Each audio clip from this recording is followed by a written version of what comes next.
Hi everybody, Paul Sargent here, and today we are going to be taking a look at federalism and seeing, learning the basics of it and seeing what exactly federalism is. So let's get started. All right. So basic ideas here, probably today in this one we're going to get through 3.1 here, which is to define federalism and contrast the federal system of government with the unitary and confederal systems that also exist out there, to explain where government power lies, which is what the whole point of this is. We'll probably also get into number two if we have time, looking at advantages and disadvantages of our federal system. And then the sources of federalism in the Constitution and all of that we will get to at another time.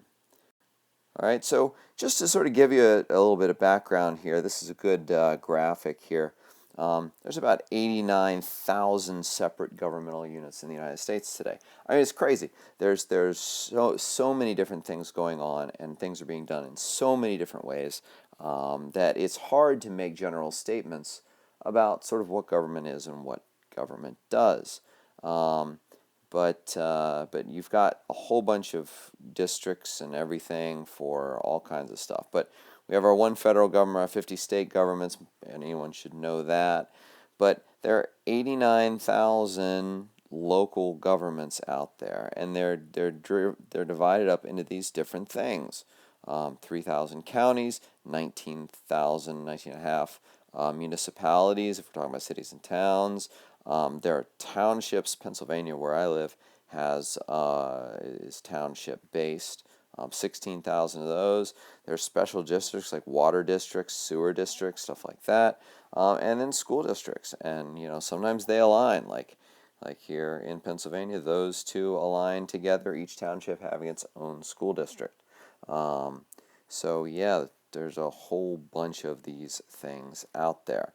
And it can be pretty confusing. So if you're confused, bear.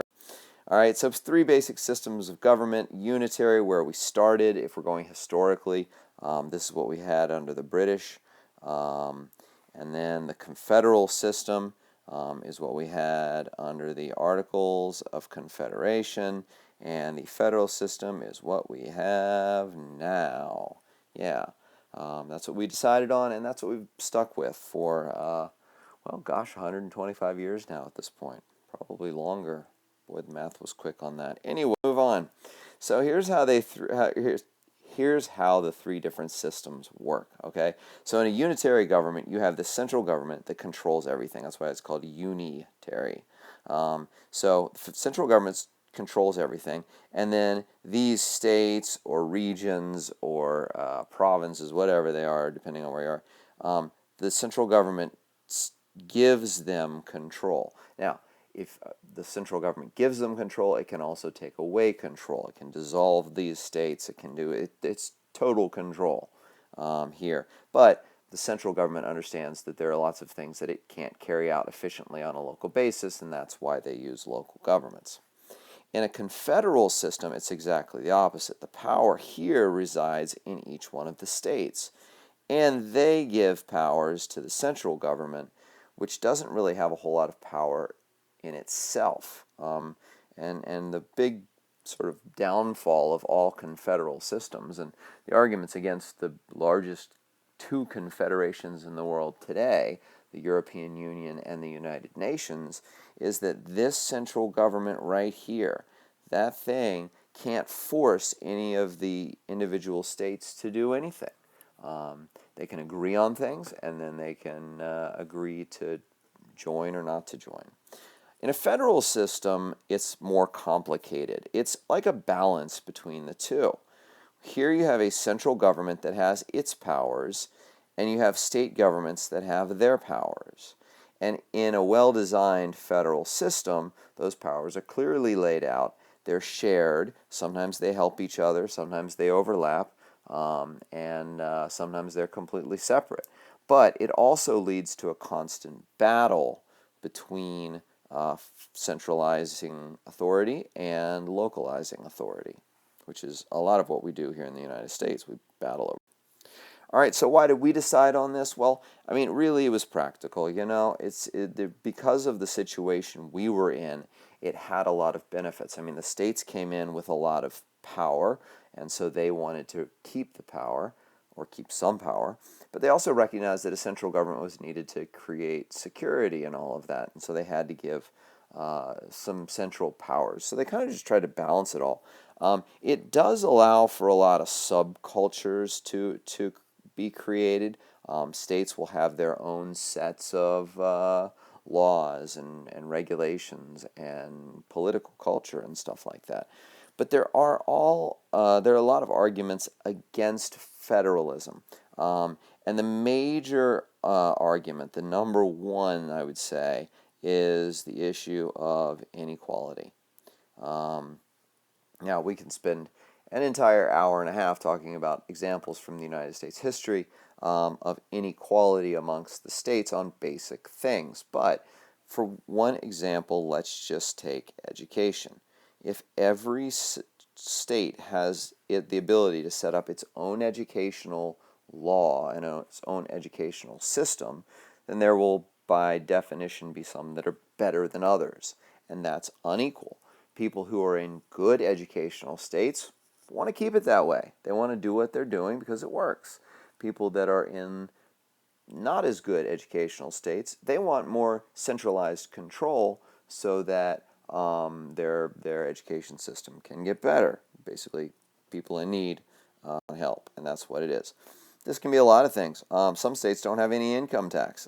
Texas, Florida, Wyoming, South Dakota, Nevada, Washington don't have any income tax. There's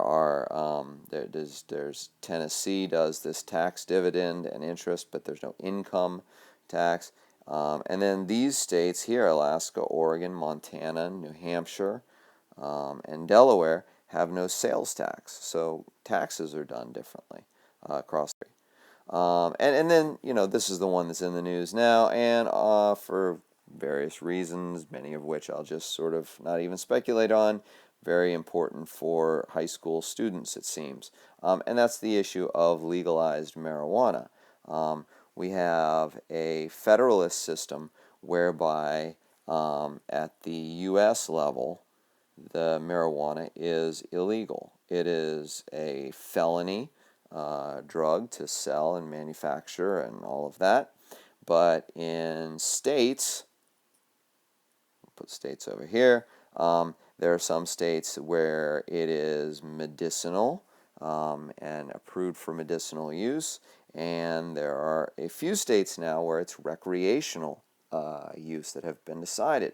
So how can this all go on at the same time? Well, the big issue here, and what makes it actually happen that way, is the issue of enforcement. And currently, the United States government is not, that doesn't even read right, but that says enforcement. The current federal government is not enforcing federal marijuana law in states that have decided to pass their own laws. That doesn't mean it'll always be that way, but that's how it is now.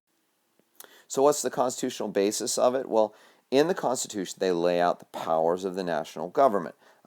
This is done in Article 1, Section 8, and then Article 2, there are some powers of the president that are laid out. But very clearly, the government can do this, can do this, can do this.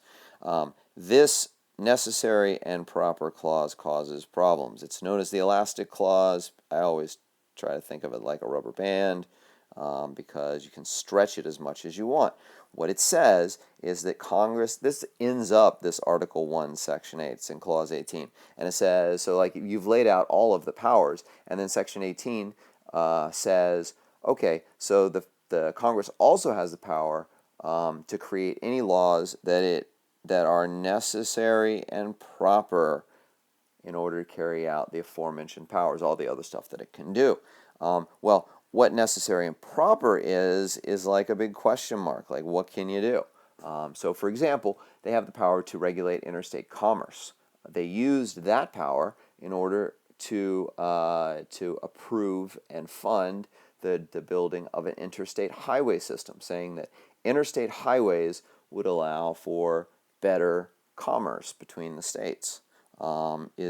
Interstate highway system is not mentioned in the Constitution, but it's implied as being necessary and proper in that case. There are also inherent powers. Now, I'm going to say that on the AP exam you will see this only in one situation.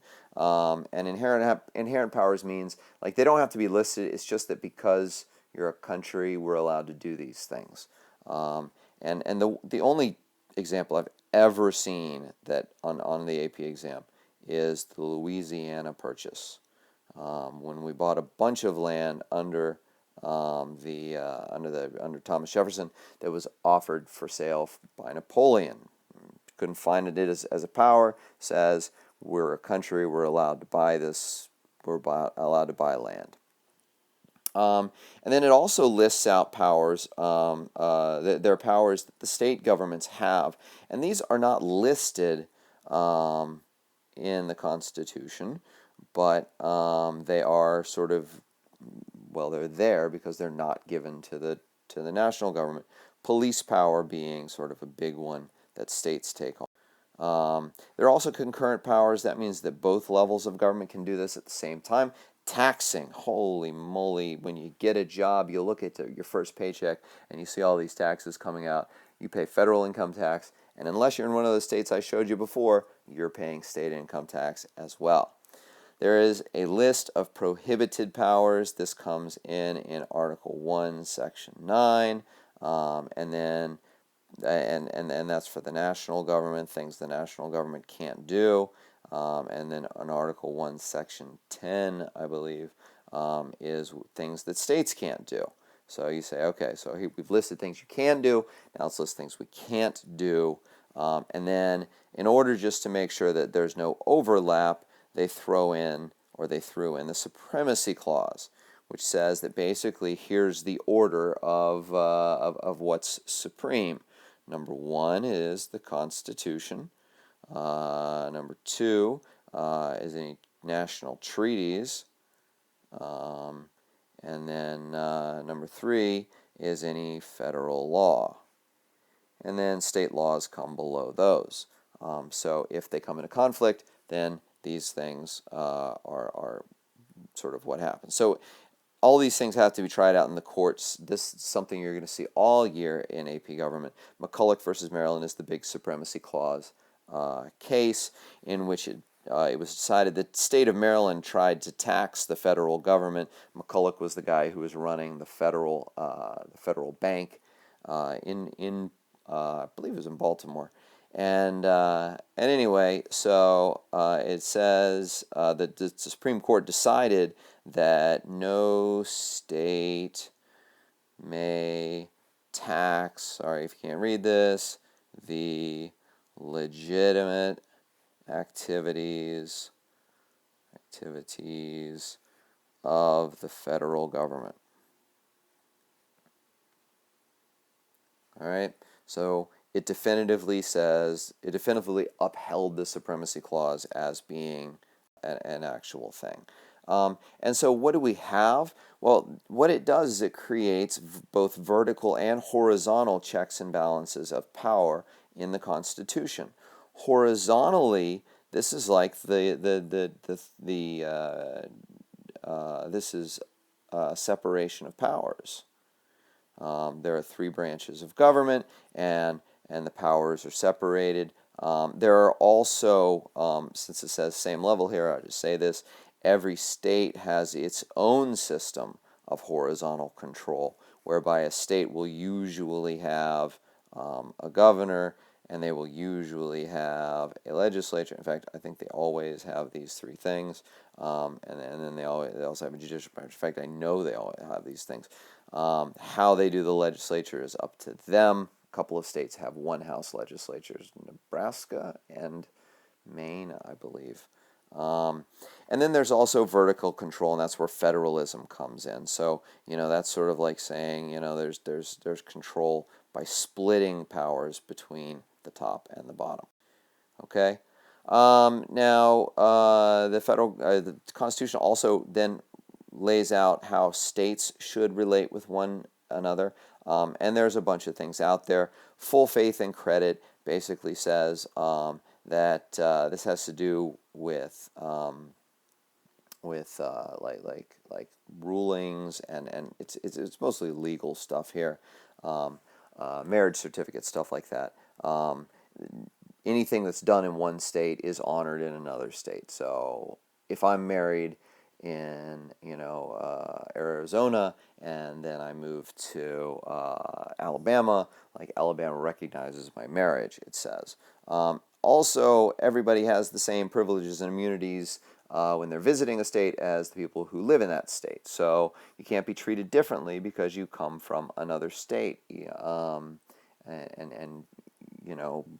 like you can't be treated differently, except for some certain cases. The big one that's sort of a question mark on privileges and immunities has to do with the whole concept of in-state tuition. That is actually treating people from the state differently than people from out of the state. But something like a driver's license, I can drive with my driver's license all around the country, and it's valid. There is extradition, so that if someone breaks the law and then runs across the state line, then they will be extradited. They'll be sent back when they're captured. They'll be sent back to the state where they committed the crime. And then sometimes you have interstate compacts. One of the big things this deals with is water, because rivers don't follow along state lines, although sometimes they are state lines, but they aren't regulated by a state. So sometimes you have to make these interstate compacts. What does a state further up the river do that can't negatively impact states further down the river? So, all right, so that's where we'll stop. We'll get some more stuff. We'll get into the history of federalism next time. So stay tuned. Subscribe to my channel. Subscribe. Yeah. And subscribe to my YouTube channel so that you can get notified when I upload more of these. I also have great videos on European history, and some videos that I'm going to be expanding on governmental topics. But some people like PowerPoints, so that's why I'm doing these. So I hope you've enjoyed it, and come back next time. Have a great day.